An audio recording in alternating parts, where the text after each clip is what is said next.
Golden State Media Concepts Fantasy Football Podcast is your one-stop shop for fantasy football news and advice. Can't decide on who to draft on the first round? Going gaga on how to line up your team. Got you covered. Traditional leagues, dynasty league, PPR league, IDP league, even daily fantasy football league. Join us as we break down all the questions of fantasy football. It's the Golden State Media Concepts Fantasy Football Podcast.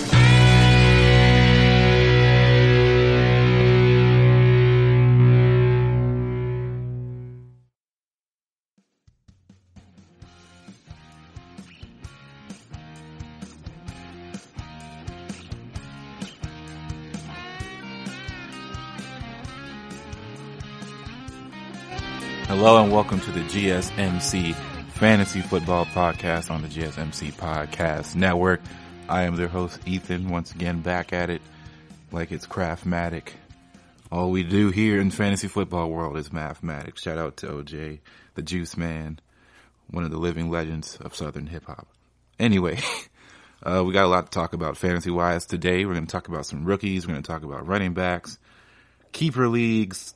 Yeah, I'm going to talk about some Juju Smith, some Schuster guy, the gamer, the extraordinaire, the superstar in the making, question mark, wide receiver for the Pittsburgh Steelers. But we're going to go ahead and tap into our first segment, which is all about the new blood, the fresh blood on the street, the rookies, man. The rookies are going to be really, really promising the way they look. And how I feel about them personally. And I think there's some that might be even more deadly for fantasy purposes than others starting out in their careers.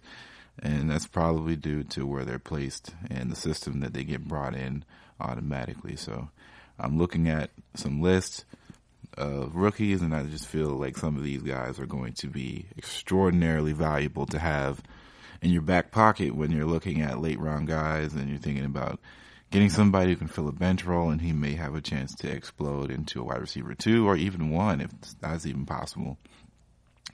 Or running back 1, 2, whatever the case may be.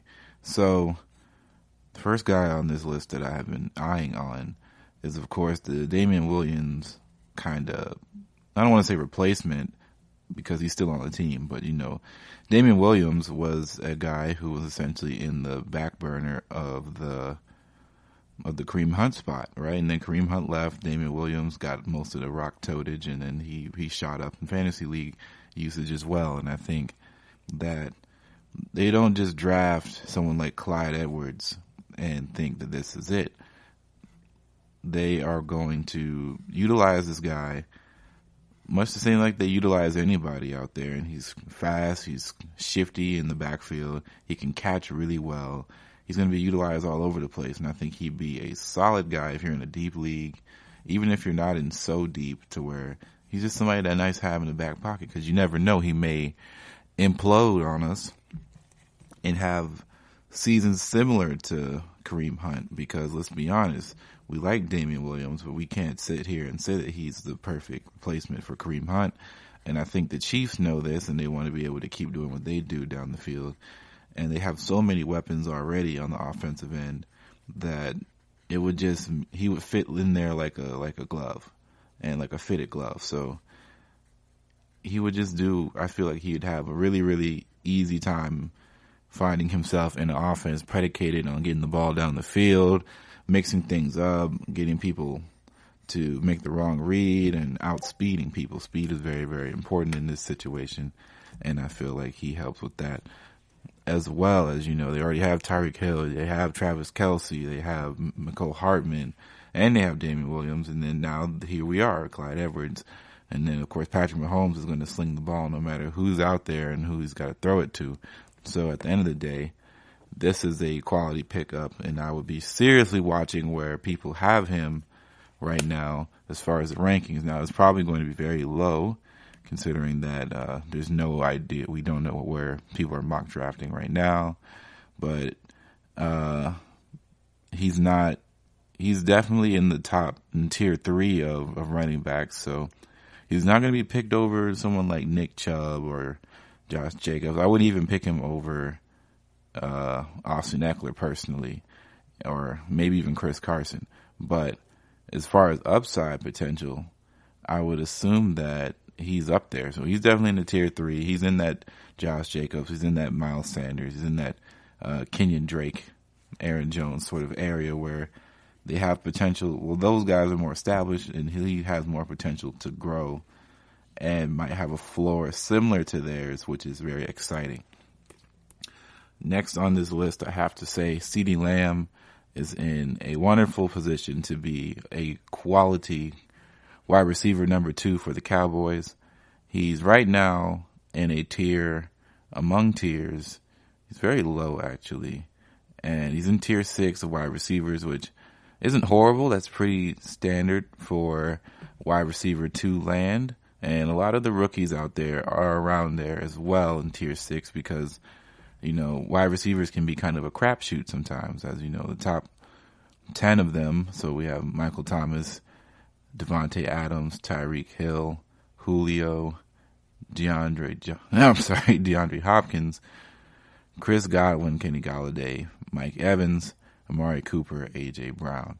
So this list can shift up and down depending on what things happen, but everybody else is basically wide receiver number 2 status or fringe 1 guys depending on how your draft is. So you would have to keep that in mind, but the offense that I see going down the field with Dak Prescott and already having Amari Cooper and having a very, very potent run game, it's just going to make things a lot easier for that offense to get stuff going. And I think it'll be easier for CeeDee to learn about the NFL way of playing football, get it used to the speed of the game, and he can make an impact really, really quickly out of nowhere, like his rookie season.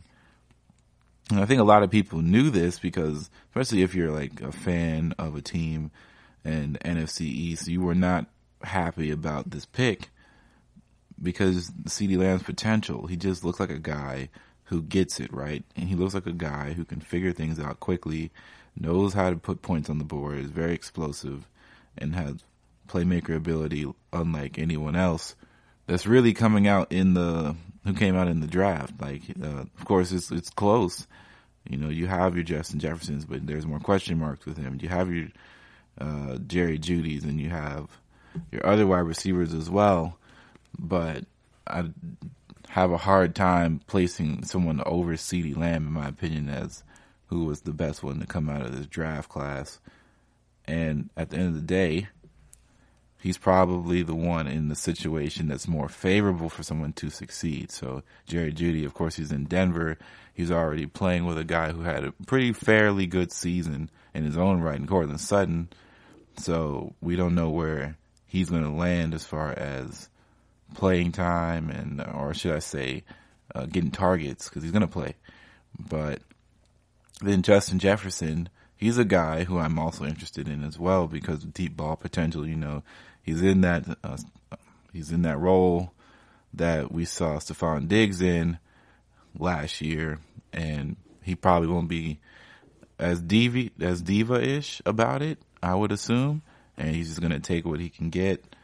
And we know Adam Thielen is the man down there as far as touches, him, Rudolph, and of course Dalvin Cook is the main bucket getter in that offense. But we all know when Kirk Cousins is on, he can throw the football down the field, and especially in the play action game with a Dalvin Cook that can really get going. So I can only imagine what a fully unleashed Justin Jefferson is going to be, because we already saw glimpses of what his possibilities are with someone like Joe Burrow, who was gunslinging all last season in the college football ranks. So I'm not expecting Kirk Cousins to start gunslinging, but I would say if there's anybody who's going to get some play action shots in the rookie ranks, I can see it being Justin Jefferson. And that can go a long way. He could find himself in that Juju role that we saw early on when AB was there, when, you know, you had so much attention on AB that you took off a lot of attention for someone like Juju, and of course that helps out a ton when it comes to spreading the ball around and getting everybody involved, and thus that helps a lot of fantasy players get some guys for the cheap, on the budget, on the low.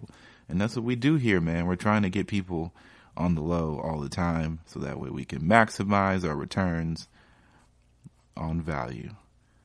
So we're going to take a quick break here, and coming back, we're actually going to continue this conversation, but it's going to be centered around Ju Smith-Schuster, our man, our gamer boy, the man who gets it done on the sticks. But can he get it done in between the sticks this year? We'll be talking about that coming up. You really can't underestimate the importance of having the right creative work for your brand or your product. Whether it's a logo, a website, a book cover, or an ad campaign, you really need a quality design to make that big difference pop and deliver your overall engagement and success in a competitive market. That's where Design Crowd comes in.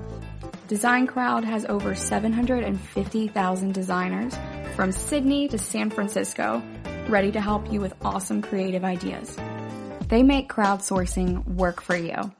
So if you need a logo or you're working on your creative branding, you can go to designcrowd.com and post a brief describing the design you need. And then within about 2 to 7 days, you'll receive up to over 100 different designs from designers around the world. Then you pick the best design and approve payment to the designer. So you're only paying for the design that you want. It takes a lot of the guesswork out of freelancing and out of crowdsourcing. And you don't have to be a huge company like Harvard Business School to use Design Crowd, although they have used it as well. You can start a project on Design Crowd for as little as $99. And if you go right now to designcrowd.com/health and wellness or enter the promo code health and wellness on their website, then our health and wellness listeners will receive up to $150 off of your design project. That's designcrowd.com/health and wellness or entering that promo code health and wellness. Are you looking for the very best NFL and college football podcast? Then check out the GSMC Football Podcast. Get the latest football news both on and off the field. From the NFL Draft to trades to the rumor mill to the NFL Combines. They got you covered. That's GSMCpodcast.com/football-podcast. Get updates on college rivalries, game day insights, and much, much more. It's football talk the way you want it. This show eats, sleeps, and breathes football. Don't forget to like them on Facebook and follow them on Twitter. Visit GSMCpodcast.com for more info.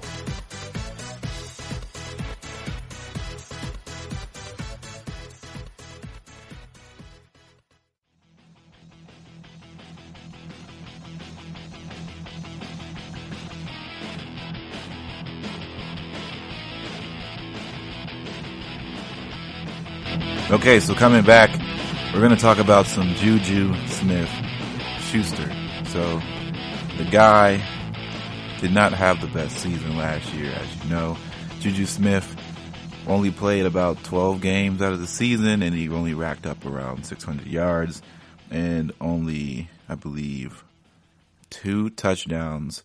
It was not a great display for the young man, but honestly, if you look at the situation at hand, the Steelers' offense was not the best shape at all for someone to succeed in the first place, as you know. The combination of Big Ben going down, then Duck Hodges coming in, and then, of course, Mason Rudolph before Duck Hodges, and then Mason Rudolph went down, then Duck Hodges went in, then Duck Hodges went out, and then Mason Rudolph went back in. It was all over the place. So I don't really blame Juju for underperforming in his first season without AB, but we have to look at this right now. Like, this is all we got for a season without AB to really go off of, and we have to evaluate if that means he's going to end up ascending himself into a quality number one sort of wide receiver that people can count on week in and week out to bring them in 18 plus points a game. And we're not too sure. So to keep this in perspective, he's not horribly ranked. Of course, he's in tier 3. He's the 12th best receiver, or the 12th highest ranked receiver in rankings for wide receivers throughout the NFL. He is above people like Adam Thielen, Allen Robinson, Cortland Sutton, DJ Moore, Cooper Kupp. And I think that is primarily because of his upside potential. Same thing that's keeping people like Odell Beckham Jr. very high. And it's the same thing that's keeping people like Calvin Ridley a little bit lower than what we would like to see, because he's by himself. Now, of course, Odell is not by himself. There's so many weapons around Odell, which is probably why he's ranked lower than usual anyway, because even though last season was bad touchdown-wise, he still cracked up 1,000 yards, but fantasy-wise, it was definitely a show that not many people wanted to be a part of. I wanted off the roller coaster as much as the next guy, but I felt like this season would be better for everybody involved in that offense that ended up being a part of it last year. So here we are. You have people like Odell and Juju ranked here, and Juju's situation is a bit strange. He came off an injury, and hopefully he'll be healthy by the time the season starts, and he'll be ready to go. But we don't know what shape Big Ben is going to be in. So Ben Roethlisberger, coming off of that horrid injury that he suffered in the early parts of last season, derailed the whole Steelers' real offense. And honestly, it might have shrunken their window for another playoff run to almost none. I don't know what we're going to get out of Big Ben this coming season. If Big Ben can't get it done and they have to move on to Mason Rudolph, that's going to be a really, really tough situation for a lot of people. And it's a lot of question marks, considering that we did not see them look for the future and draft a quarterback this upcoming year, or this current draft class. So a lot of people were looking at guys like Jacob Eason and Jake Fromm, and none of those came by, essentially. So I would be very, very worried if I was in Steelers fans camp, because I really don't know where the future is headed for the franchise. Now, the defense is insane, right? The defense is pretty good. And you see guys flying around the football. Of course, TJ Watt is a man amongst boys. He's really, really exploded on the scene as one of the better interior defenders and one of the best edge rushers in the game, not unlike his older brother. And it is looking to be like he's a star in the making. Of course, they traded for Minkah Fitzpatrick last year, and he has looked like he was everything worth that pick that they sent. So in a draft class that was very wide receiver heavy and not a lot of defensive backs were coming in at the level that he can play and at the quality that he is, it was almost a no-brainer that trade had to happen. And I'm just glad it worked out for them. Their defense is legit. They're getting the ball. Really, really, really suffocating ball-stopping defense there. But with that comes sacrifice, I would assume. Or at least that's how it always feels, right? You can't have a super, super great defense and a really strong offense these days, because you got to pay one side, or you're just going to have a lot of lapses on one side of the football. And just like clockwork, the Steelers' offense is quite abysmal. They were abysmal last year, but we don't know if it's because it's time to reset or if it's just the injury bug just hurt this team like no other. And I really think we have to really start thinking about, did injuries really have this big of a plague on their season? Now, we remember that the savior of the Le'Veon situation really, really struggled last year. So, of course, James Conner, that's what I call him, the savior of the Le'Veon situation. If you drafted Le'Veon that year, the next thing you had to do was go get James Conner, and if you didn't get him, you were really, really screwed out of a lot of things in fantasy that year. But James Conner was the savior for many, many teams, and he really, really showed out that year. But last year it was very tough for James Conner. He got hurt as well. Couldn't stay on the field very much, and when he was on the field, he just didn't look like that guy from last year too much because there wasn't a lot of threats going around the field.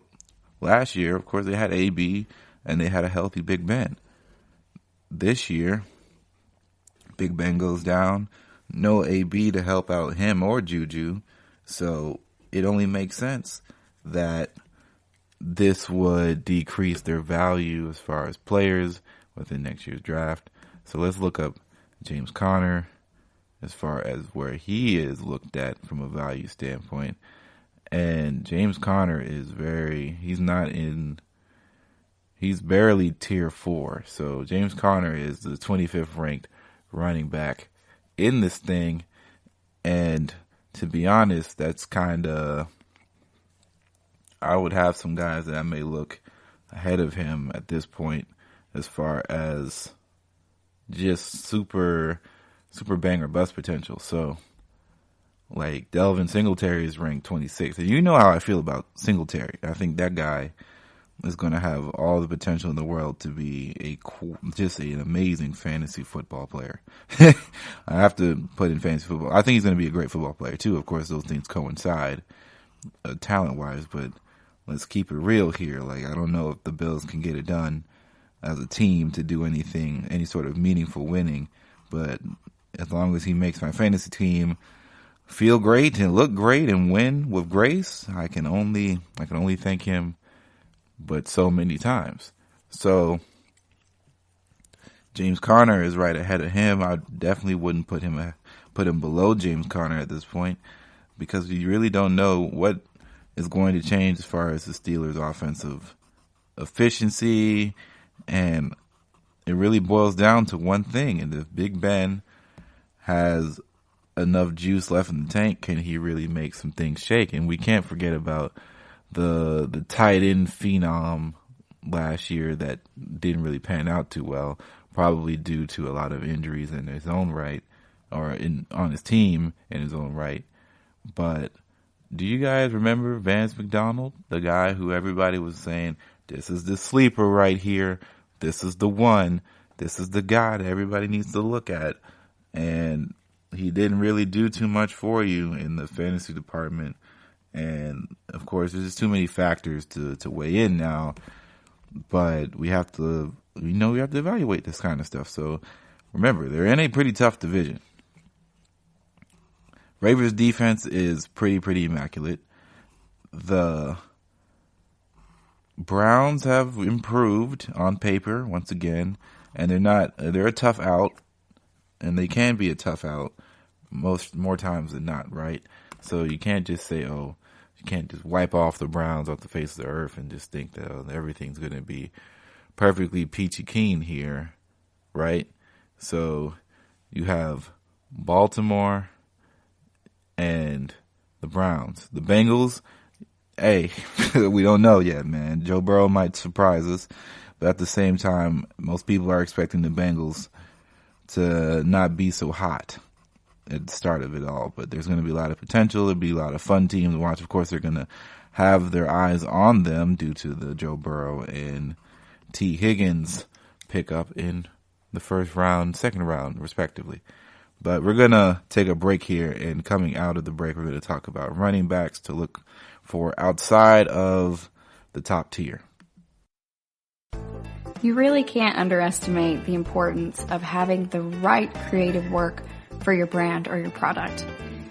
Whether it's a logo, a website, a book cover, or an ad campaign, you really need a quality design to make that big difference pop and deliver your overall engagement and success in a competitive market. That's where Design Crowd comes in. Design Crowd has over 750,000 designers from Sydney to San Francisco ready to help you with awesome creative ideas. They make crowdsourcing work for you. So if you need a logo or you're working on your creative branding, you can go to designcrowd.com and post a brief describing the design you need. And then within about 2 to 7 days, you'll receive up to over 100 different designs from designers around the world. Then you pick the best design and approve payment to the designer. So you're only paying for the design that you want. It takes a lot of the guesswork out of freelancing and out of crowdsourcing. And you don't have to be a huge company like Harvard Business School to use Design Crowd, although they have used it as well.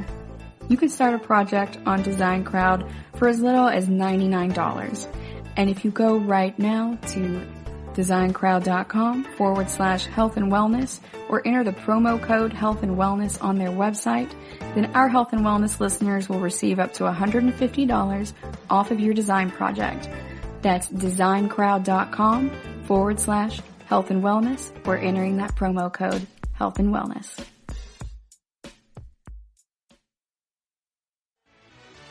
Check out the show that's built on the MMA. From the UFC to extreme cage fighting, they got the fights covered. Check out the GSMC MMA podcast. Get the latest news on past or upcoming fights. Join us as we talk to and about some of the biggest names in the MMA, past, present, and future. When it's the fight game, there's just one show to check out. GSMCpodcast.com/MMA-podcast. Don't forget to like them on Facebook and follow them on Twitter. Visit GSMCpodcast.com for more info.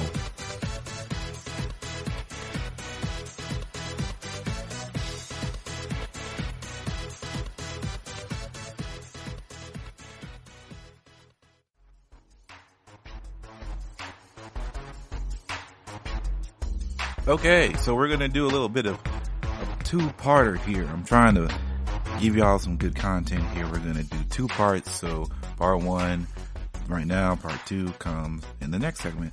But we're going to be doing a little bit of pass or fail. Or, well, maybe not pass or fail. It's kind of a weird way of putting it. Let's say pick up or pass. The PP. PUP. Pick up or pass. On running backs outside of, the guys who are super duper locks for beautiful performance. So let's see here. We're going to take out the top 5. So right now, tier ranks: Christian McCaffrey, Saquon, Ezekiel Elliott, Derrick Henry, Dalvin Cook. Those are your solid 5. I wouldn't change it. It makes sense how everything played out last season. That's the 5. So we're going to go and look at guys' different situations, and who am I going to suggest pick up or pass? This is all at some point. This is a little bit of preference, but I look into this kind of stuff and how I feel about how certain people are going to play in the next season. So you may want to take it with a grain of salt or not. It's up to you. Do you, man? If you listen to me, I appreciate you. First of all, thanks for tuning in. And if you take my advice and it bangs, then guess what? We all lost. We all lost right there. There's no winning in that situation. So my bad. We'll try next time. But I think I have a good grasp on running backs and how well they're going to do. So number 6 on this rankings chart, Alvin Kamara. So he has a bye week 6, and as far as where he's being drafted, his average draft position at best is 4, and at worst is 13th. So he's usually around 6-ish, and he has a standard deviation of one pick. So give or take where he might be landing and things like that. Of course, outliers change all the time. But Alvin Kamara, let's keep in mind, the Saints did some things in free agency. They went and got a quality number 2 wide receiver to go up with Michael Thomas and Emmanuel Sanders. They let Ted Ginn walk. They still have Jared Cook, which is a big time thing. They still have a running backup for Alvin Kamara, so he's not taking up all of the load in of his own right, and Latavius Murray, and that helps a ton, no matter what you think, because not all the time is running back by committee horrible, because if all the running backs can do the same thing, then you have to get concerned, right? But when you know running backs are coming in for certain objectives, certain sets and things like that, then you can kind of figure out who is still the pseudo breadwinner, who is the guy who is going to still get most of the touches, and who's the one who's going to do the most damage and has the most potential to really, really do some things that is going to be beneficial for their team and that's beneficial for your fantasy team. That would mean scoring touchdowns. So Alvin Kamara had a really, really bad touchdown year last year. I think outlier. We have to remember Drew Brees, hurt, long time. You got to remember Teddy Bridgewater is not a guy who's just dinking and dunking down the field. You got to set up an offense for Teddy to succeed, for your team to succeed. The best way for Teddy to succeed was to have a traditional running scheme, which was 2 backs, well, let's say neo-traditional, so 2 backs that can run up the middle and do some things, but they're not getting out wide, getting freaky, right? They're not getting freaky out there. So that's what he did. That's what Sean Payton designed. Alvin Kamara was still running around. He was in the flat routes a little bit for more of the check down pass, and which means he was set up to fail. Alvin Kamara last year was set up to fail via checkdowns by 2 of his quarterbacks. Drew Brees, when he came back, the system really didn't.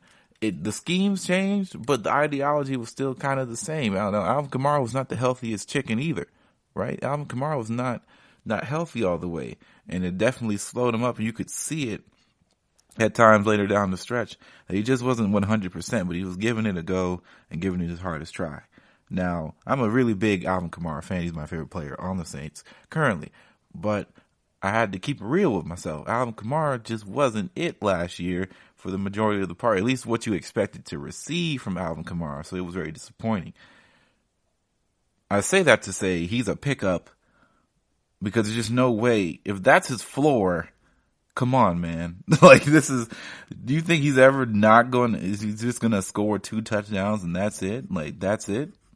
Come on, man. Alvin Kamara is a stud. He's going to get it done. And Sean Payton knows what sort of weapon he has within him. And no amount of Taysom Hill stealing touchdowns or Latavius Murray getting it on the goal line while Alvin Kamara brought them there stuff is going to keep me from thinking that he belongs in this fringe top 5 conversation. And that's just it. And, his workload and stuff, the first 2 years was kind of insane as far as his efficiency, and it kind of dropped back down to earth. But what can I say? That's one, you just got to chalk that one up to the game. I think Alvin Kamara is definitely easily good pickup, and if you pass on him for literally really anybody else besides, if you want to go with another running back like Nick Chubb or even Joe Mixon, if you're feeling frisky, that's up to you, But this is definitely not go take a wide receiver or a tight end right here, in my opinion. If you see all these running backs flying off the board, because you know how it works. Running backs just start flying all different types of places. Once one running back goes, they all go. And it's not even close. They just keep going and going and going and going. So, moving on. Joe Mixon, 7th ranked. Cincinnati, Joe Burrow added. T. Higgins added. You're going to get a hopefully healthy guy and one of the best wide receivers in the National Football League not too long ago. In his name just slid from the depths of my mind, but AJ Green. So AJ Green is back, and that has to matter to something. They now have more weapons around that can really, really make some noise.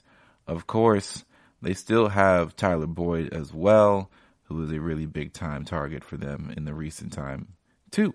So you must be wondering, well, the ball has to be spread around all this time in all these different places, but let's not forget Joe Mixon is a toter. He totes the rock. He's kind of like in the Nick Chubb position. He's the hammer. He's the guy that they throw to down low. He is their post player, so to speak. And he's going to be somebody that Joe Joe Burrow is going to have to lean on. It's really funny to say Joe and Joe. So both Joes are going to have to lean on each other in this situation. So I would definitely pick him up, in my opinion, if I was at the 7th. If I was around there. Now, he kind of averages around 7 in picks, so it makes sense. So next is Nick Chubb. Nick Chubb is a guy who honestly is just a phenom in himself. He could have had so much more going on for him if, Freddie Kitchens found a way to get him the football more. And I think he's already kind of a breakout guy in the NFL. If you watch the NFL and you follow it, Nick Chubb is the truth, right? But I don't think the world knows Nick Chubb is the truth yet. But they're going to find out Nick Chubb is the truth sooner rather than later, because he might be the best offensive weapon on that team for Cleveland. So that's an instant pickup. It's not even a question. Let's go here. So I'm going to talk about Aaron Jones before Josh Jacobs. Aaron Jones, as you know, he's had a similar competition sake for a little bit of 2 years now, and it hasn't really been something that a lot of people can really figure out why it happens. But here we are. Aaron Jones is the breadwinner over Jamal Williams for the most part, right? He's the guy that wins it over all the time, and he really had an excellent season last year. And it looks like the Packers are going to be dependent on him once again, because they did not make a lot of moves as far as bringing in wide receiver help or receiver help at all. In fact, they drafted another running back, which doesn't really feel too good in my opinion. So if you feel like you need a running back, Aaron Jones is cool, but don't think that he's going to produce to the numbers that he put out last season. I would be kind of iffy, because the Green Bay is doing a little weird stuff right now, or they're trying to prepare for it. They took their best available. Of course, they took Jordan Love, and at this point, we just have to assume that they took the best player they thought was available. They figured that Aaron Rodgers was secure enough in himself that this wouldn't be an issue, and they'd all get along, and that's what happened. But let's take a quick break, and then we'll keep going with this conversation. Check out the show built around the women of MMA. From the UFC to the extreme cage fighting, we got the fights covered. Listen. It's the Golden State Media Concepts Women's MMA Podcast. The latest news of upcoming fights, discussions of previous matches. Join us as we talk to and about the biggest names in women's mixed martial arts, past, present, and future. When it's the women's fight game, you know where to listen to. The Golden State Media Concepts Women's MMA Podcast.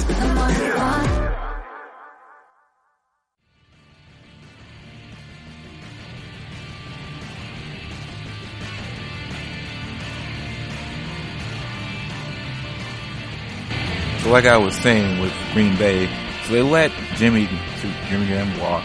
Jimmy Graham's now in Chicago, I believe. So Jimmy Graham's there.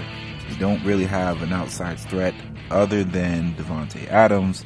And you'd have to assume that Aaron Jones is still going to be at least the first running option and the second passing option in this offensive attack with Aaron Rodgers and company.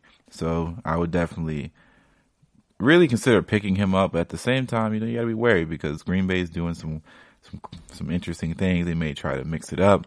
They may run back by committee because they feel like Aaron Rodgers is deteriorating. We don't know. I was not expecting so much running from guys in a New Orleans system as much as they have over the past few years, especially when Mark Ingram and Kamara were there as a tag team. There was a lot of running by committee there as well, even though it was very, very successful for both of those running backs in that system. But Drew Brees was the one that really suffered as far as his offensive onslaught potential. All right, let's keep going. Kenyon Drake has a lot of opportunity here to really, really make some noise. The running back, of course, when he got traded to Arizona, things went well quite immediately, and they never really stopped until the season ended. Season ended stopped him from really shining, and he looks like the guy who was in Alabama but wasn't the guy at Alabama. But we all understand when you go to Alabama, you probably were the guy at some point in your state and even in your region. So he looked really, really good. He looked talented. He was out there getting in space. He can do it all as far as catching and running in the open field and really make people miss. Alongside, additions with DeAndre Hopkins, this makes sense. It gives a youthful lineup around their freshly new second-year quarterback in Kyler Murray. I would really, really consider picking him up and looking at him at a fringe number one guy. And maybe he's going to be a solid number two at least, but he's very much closer to being a number one option rather than a fringe guy, in my opinion. Let's go down to, we just talked about Clyde Edwards. I don't feel like we need to talk about him again. Todd Gurley. So Todd Gurley is a guy who is very interesting. Todd Gurley on his best day, in his best times that we saw him, was the best running back in football. Can he return to that? We all hope so for his sake and his career, but for fantasy, we don't know where he's going to be and how much he's going to really, really look like his old self again, right? We can't always assume what's going to happen with his knees, his health, and just the Falcons system in general. Now, the Falcons need a solid running game, and that's when they're at their best. So it's going to be interesting how they look at it. They still have Mr. Isaiah that they like to use time and time again, and I would assume that he's still going to be utilized to some degree. Now, this doesn't mean that, I'm sorry, I said Isaiah. I'm thinking about basketball, but Ito Smith, he's going to be in the mix, I would assume, but that doesn't mean that Todd won't be the breadwinner as far as running back rotation. But we do have to remember that they're probably going to put Todd on a pitch count, because it's not like you can just make arthritis go away, even if it's really, really early on, and it doesn't look like he's ever been the same since. And this is going to be a situation where you have to look at it from this perspective, right? Todd Gurley is still ahead of Leonard Fournette. He's ahead of Melvin, David Johnson, Mark Ingram, Le'Veon, James Conner. So the potential is still there, because the situation at hand is that he can explode at one point if he gets his legs back. But we just really don't know if that's going to happen. And Atlanta can be really weird when it comes to running the football, as it's not always as consistent, and they haven't had a really, really good rushing attack since that year where they really saw, really since, what was it, the Super Bowl run? They haven't had a really quality run year. So let's continue. As far as Todd Gurley, for me, I got a pass, because I think there might be better potential elsewhere in other positions. But if you really feel like you need somebody who might make or break your franchise, your temporary franchise, that might be somebody you're looking into. Mark Ingram I'm going to take, because I believe he'll score a lot of touchdowns, and at the end of the day, he's not the guy that you want to pick first, but he's the guy. He's probably your second pick in the draft if I'm looking at it, especially if you didn't go running back first. He's probably your second pick in the draft as things like to go down. David Johnson might have a quality comeback year in his belt, and I don't know if I want to be the one to take the chance to watch it happen. If I miss on David Johnson, that's fine. A lot of people have missed on David Johnson many times in his years, and I don't mean as far as him being good. I mean, they drafted him expecting him to be good, like he was for a few seasons, and then things teetered off due to injuries and due to scheme fit and change of the Cardinals' identity and things like that. I'm personally done on David Johnson. I don't want any part of him whatsoever. Speaking of another Johnson, carry on. I'm done with him too. And it's not because I don't believe in his talents. As a ball player, I think he'll be still a really good football player. But as a fantasy guy, I'm looking at this Lions situation. They have just too many running backs on roster. They just drafted DeAndre Swift, and he's going to be the guy that a lot of people want to see him do well. They want to see him get out there in space and really make people miss. They want to see him catch the football out the backfield from Matthew Stafford. They're going to want to see DeAndre Swift do what he does best, and that's make people miss. So carry on is probably going to take a little bit of a heat for this, and that's why I'm very, very disappointed and saddened by my man Marlon Mack. He, Return of the Mack. He was my guy I fought for last year. I really felt he was the one. Now he's borderline running back too, because he doesn't catch out the backfield very often. So now they bring in Jonathan Taylor, who by all accounts is going to be a bona fide stud at the running back position. And with that offensive line, of course, the Quentin Nelson and the boys are going to be blocking for him like nobody's business. That doesn't mean that we may not see a situation where Marlon Mack becomes a touchdown guy, but that's hopeful thinking, right? We don't know for sure that's how that's going to be ran. But hey, what can you do? I think J.K. Dobbins being in Baltimore is interesting. I don't know exactly what they're going to be looking to use him all the way for, but he's an athletic guy who can really get out in space, can catch out the backfield, everything you'd want from a running back. But he's going to be a guy that I would have to pass on. I really don't have any faith in as of yet because he's a rookie, and I don't know what their system. I know they're going to run the ball, but we don't know who all is going to get a lot of touches. Phillip Lindsay, I'm going to have to pass a little bit. He disappointed me last year, and I don't think Denver has made any efforts to help him out as far as his fantasy numbers are concerned. They're going to take the load off of him as much as possible because, they did sign Melvin Gordon III to really, really break up all the monotony in their running game. So Melvin Gordon is out there at Denver, and including him, Jerry Jeudy, KJ Hamler, and Cortland Sutton. That offense is looking like it's going to be very, very ferocious if everything comes together. But like everything does have to, come together, right? Cam Akers from the Rams, he's a guy who I think might have some upside, man. I would take him. If you feel like you need another running back to really make some noise, I'll look at him to take over guys like James White, because James White and Sony Michel will forever be known as the one who runs and the one who catches. Cam Akers could be the one that does both. There you have it. As simple as that. And it doesn't get any more complicated than that, really. That's just what the Patriots have been doing, because unfortunately Sony Michel has not been a pass catcher. And that's really disappointing in his development. But he could develop for a pass catcher later on. Who knows? But we're going to take another break here, and we're going to talk about keeper leagues and how and why I really can't figure them out. Are you looking to get your college football fix?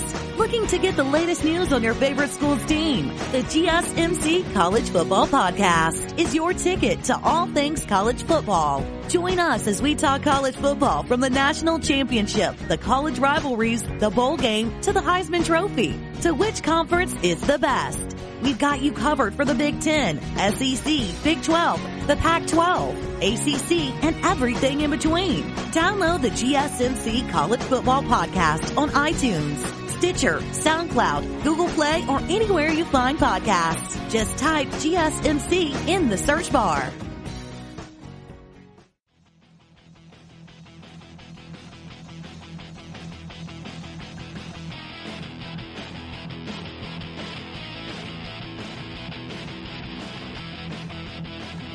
So keeper leagues are really tough for me, and they're hard let me rephrase. Keeper leagues can mean a plethora of things. Keeper leagues to me are a smaller number of players, and then there's dynasty leagues, which are two different leagues. But some people put a dynasty league is a keeper league, but a keeper league isn't always a dynasty league. So it's kind of like, a square is always a rectangle, but a rectangle can never be a square. So it's sort of that thing going on. So I like the idea of keeper leagues. It's just very hard to find people who, one, are going to be stuck in the ideology of doing keeper leagues, and the league just blows up after a year because somebody didn't like what was going on and they're not that into fantasy anyway, and you're just trying to fill up your roster, or you're trying to fill up your league with different players that look to be interested, but they know a little bit about football, but they're not really into it like you are. And is that their fault or your fault? I would argue it's the latter. So the biggest thing about keeper leagues is finding people who are as interested in this game of fantasy football and the sport of football as much as you are. So that's the hardest part. And then afterwards, you have to create a league discussion about how to move forward with said league. So right now we're in kind of flux. We don't know if the NFL is going to have a season this year, or if it's going to be shortened, or if delayed, whatever the case may be. In a normal world, in normal society, we would know football is coming back and everybody's happy. Hip, hip, hooray. You would have to have a discussion with league members about this season. I have written documents before, sort of the like of how game developers write patch notes and documents changes to the season. I do that sometimes because I'm a nerd and I like to have fun and make it really, really feel like things are changing, and it just makes it fun for everybody. It's a cool discussion thing going on. So for my fantasy league, I changed it to a keeper league at one point and put out this whole patch change post, and people were down with the idea at first, but then people started to back out of the league, and then we still did it. And that was also including IDPs. So I'd say if you're ever going to do keeper leagues, make sure that, one, everybody's on board. Two, don't do more than one change. If you like change in your leagues to bring things fresh, that's cool. But never do multiple drastic changes in your league. So I introduced IDPs into keeper leagues, and that just fundamentally ruined a whole bunch of stuff. And it kind of burnt out. Now I'm thinking about personally doing a dynasty league, and I've been looking into that more and more. And I'm also kind of hesitant because of the whole, coronavirus thing, not knowing if the NFL season is going to actually occur or not. So I don't really know where that's going to go. But keeper league ideology has always been the same for me, and I want keeper leagues to feel more like the NFL and make it more fun. So doing stuff based on years and salary caps. So essentially each team has a maximum roster spot of 16 players with a 32-year salary cap. So instead of money, you use years. So after the draft is complete, you will assign years to your players. And you have to be careful because assigning years can be good. Like, you could think signing Julio to a 4-year deal would be smart, but then for one, he's old. He's an older wide receiver. Two, he could be injured, and bye weeks will inevitably force you to make moves during the season. And you have to be able to see it before you see it. And you want to have flexibility within your cap, so you're not in, cap hell, like in real life as well at the end of the year. And you are allowed to sign one player on your roster to an extension for as many years as you want. So, most people play it like you sign young players to long-term contracts while signing backups and aging stars to 1 or 2 year contracts, and also leave 1 year available on your salary cap for flexibility and allow for injury reserve spots, so you can carry an active 16 and one inactive player. So that's the one I've been kind of thinking about doing. But at the same time, keeping 3 or 4 players, this is the easier option if you don't want to keep track of all the salary caps and possible cap violations. Before the next season begins, owners determine the 3 players they want to keep from their 16-player roster. This method is good for keeper league beginners like myself, because I wouldn't even say the first time I tried it. I mean, I was a beginner, but I still didn't really know too much was going on. This was the way we did it before. And it's easier to manage, and redrafts will have more available talent. Plus, the total domination by one owner / team will be much more difficult to achieve when you limit your keepers. More often than not, parity in the league will be a good thing. So there's so many different options. Keeper leagues make things so nuanced, and that's what I love about football and sports. You know, I'll get on Madden, which I don't think is a quality video game by any stretch of the means. I don't like playing the game of Madden. Me and my friends at this point, we get on Madden to be couch GMs, and we sim seasons. Like, we don't play them, but we simulate, we do drafts, we manage cap, we manage roster spots and do trades, and we play it like that because that's what intrigues us. We all want to be the armchair, the couch GM, the couch coach. We all want to do that sort of thing. So fantasy football is another extension of that. You think you know about football more than the other person, you play fantasy football, and if you can draft the best team, and it gives you a sense of pride that, hey, I mean, I'm not a GM right now, but hey, get at me, right? Like, maybe I could be, or maybe just all for fun, and bragging rights and all that stuff is included too. But there's another level to it that makes you feel like you really, really know what you're talking about.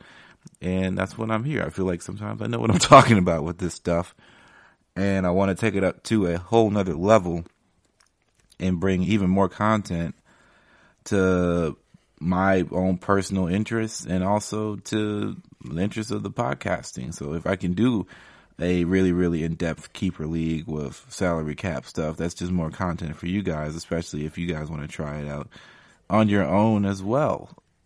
And I think that's pretty great, right?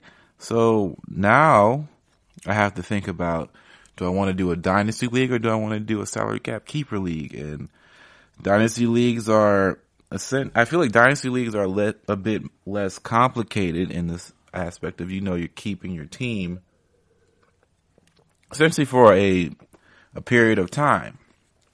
And, eventually they do go back into the system, they do retire, and you do have a roster spot limit.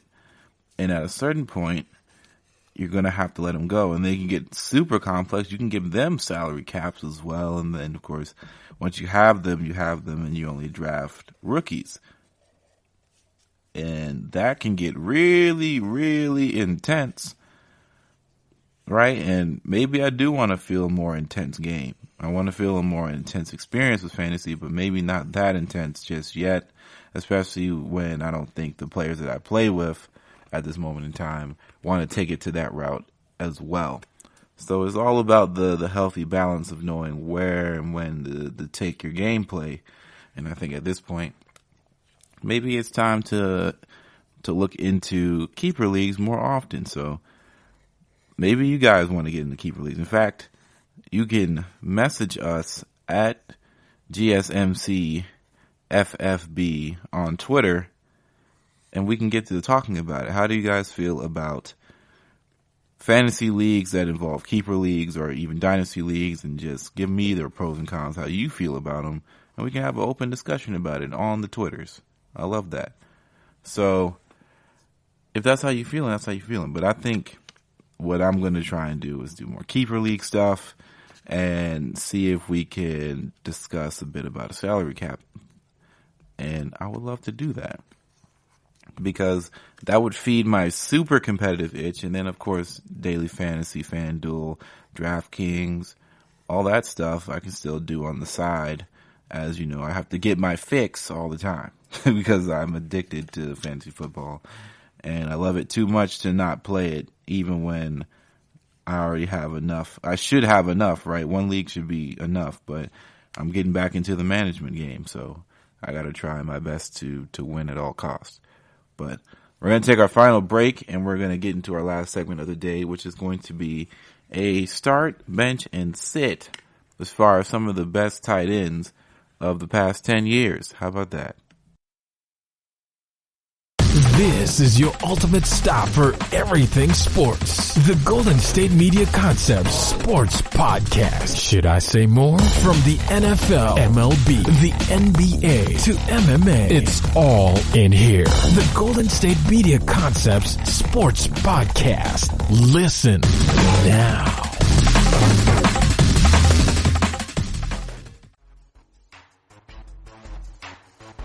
Okay, so tight end has been one of the best positions in football for just doing it all, being able to catch, block, really pivotal parts of offensive schemes, from people like Tony Gonzalez to Gronk to Jimmy Graham to Vernon Davis to Travis Kelce and George Kittle to Mason, I always want to say Mason Rudolph, but Kyle Rudolph, to guys like that all the time. And tight end has really become a really pivotal part of offensive schemes. Let's not forget Antonio Gates as well, one of the all-time greats during my lifetime.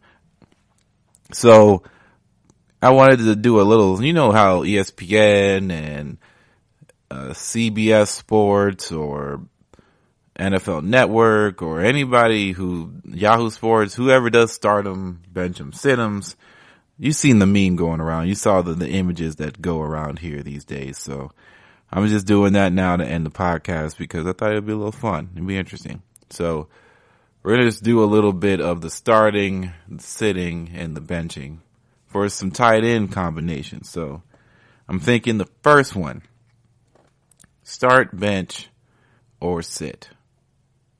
I'm sorry. I always say start, bench, or sit. It's start, bench, or cut. So let's throw in Jimmy Graham, Rob Gronkowski, and Travis Kelce. Now, one out of the three is a two-headed monster, one that can block and catch really effectively, right? Like, they're super good at what they do. Like, he's probably the best tight end we've ever seen touch the football from just productivity standpoint, his skill level and ceiling, all that across the board.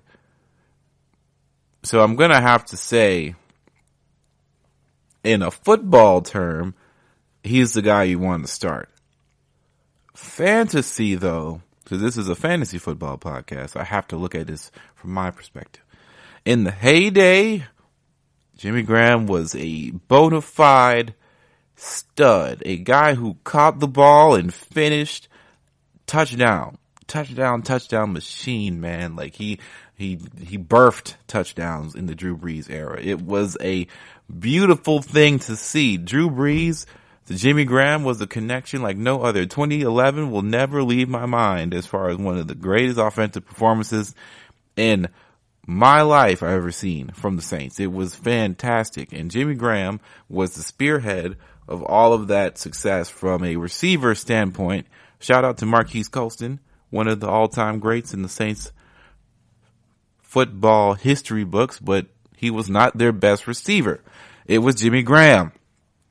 And it wasn't even close to some degree. Now, Marquise Colston was all reliable, but Jimmy Graham was, oh man, he's going for 40. Oh man, he's got 10 catches, 110 yards, and 2 touchdowns, and that's a normal day. Jimmy Graham was the guy. Of course, Gronk has to be on the bench because he's just that great too. And this is no snob. This is no shutout to Travis Kelce, right? Just because he has to get cut in the situation doesn't mean he's not good. But let's keep in mind, I think the peaks of Jimmy Graham were probably better than as far as his individual player. Accolades, we throw out the window. We all know Travis Kelce just won a Super Bowl. We understand that. Accolades are out the window. This is about play style and productivity in their primes. Jimmy Graham in his prime was better than Travis Kelce. And I may get some heat for this, but that's just how I feel about the matter. And that doesn't mean, it's not like it was, like it's not close.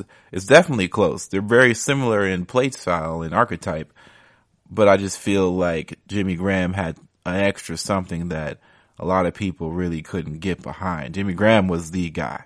So that's where I'd start. I'd start Jimmy Graham, I'd bench Gronk, and I would cut Travis Kelce. Shoot me, I guess. I don't know. Another one. Let's do Tony Gonzalez. Okay. Antonio Gates. And we can do George Kittle. So Tony Gonzalez wasn't a big time blocker, but he got better over time. And we all know about his Hall of Fame resume. We know about his status and all that. Of course, Antonio Gates was a guy who was a midfield monstrosity out there. He was one of the guys who revolutionized how commentators would always talk about tight ends, especially if they played basketball and they played football for 1 year in college and then they go into the NFL draft. And for a side note, I used to think that was always weird, but I never really put into consideration that a lot of guys who go into the NFL after 1 year of college is because their basketball careers were not going to get them into the NBA, because 9 times out of 10, if you're staying for 3 years enough to play college football, your NBA career is not looking too hot, because it looks like you were supposed to go by now, I would assume, right? Like, that's how I feel about it. And then, of course, George Kittle, another guy who just made a trip to the Super Bowl, who arguably is the best tight end in the sport at the moment in time, is another one of those two-headed monsters. I would think that I would bench George Kittle because, I don't know, man. It always feels like there's something a little bit, like he hasn't reached the peak of his powers yet. And maybe he can learn something from the likes of a Tony G. I think you have to start Tony Gonzalez. He's a clutch guy. He always knows where to be. It's kind of like he was the Witten before Witten, and a lot of people see him as old reliable. And that's kind of where I see tight ends. He's old. You got to be old reliable to a lot of these quarterbacks, especially if they're young. You want an old reliable as a tight end, a safety net, somebody who can toss the ball to. And maybe that's turned into running backs a little bit with the way flat routes are getting kind of crazy, throwing it back into the backfield. But tight end is still, for the most part, old reliable in the NFL. And anything about being old and reliable you have to keep in mind is that you want somebody who you can trust. And I think you can trust Tony G. You can trust George Kittle as well. Right? You can trust George Kittle. It's not a knock against George Kittle. I just would prefer Tony Gonzalez over George Kittle at this point in his career, because although George Kittle is a monster in the tight end position, he's not taking it over. He hasn't reached the level of where in fantasy wise you're looking at him in the top 15 guys taken. Like, he might be fringe top 15, but I don't know if he's being taken over some running backs and wide receivers out there in the first 15 picks of the draft. He probably is in the early 20s at the highest in most people's eyes. And that's a pretty good place for tight ends. It's not like this is Gronkowski we're talking about, which was his production and blocking just took it to a whole nother level. And maybe that's because he played with the greatest quarterback of all time, with the greatest coach of all time, and George Kittle plays with Jimmy Garoppolo and Kyle Shanahan. Now, Kyle Shanahan is also a great offensive mind, one of the best in the game. But we got to keep it real. We keep it a bean here on the GSMC. And Jimmy Garoppolo is not all that in a bag of chips as far as throwing the football and throwing the rock. So I think Jimmy Garoppolo holds him back, and him as in George Kittle from really, really being the problem that he could be on the field. And then I might have to cut Antonio Gates, man. I like Antonio Gates. We all should like Antonio Gates, but I feel like at a certain point in his career, he just was not all the way. He was never consensus, right? He always played against tight ends that were, or was competing against tight ends that were kind of better than him in some aspects. He was one of the best for a long time, long career, longevity was there, didn't get hurt very often, but he just was not always there in a bag of chips. So I had to cut him.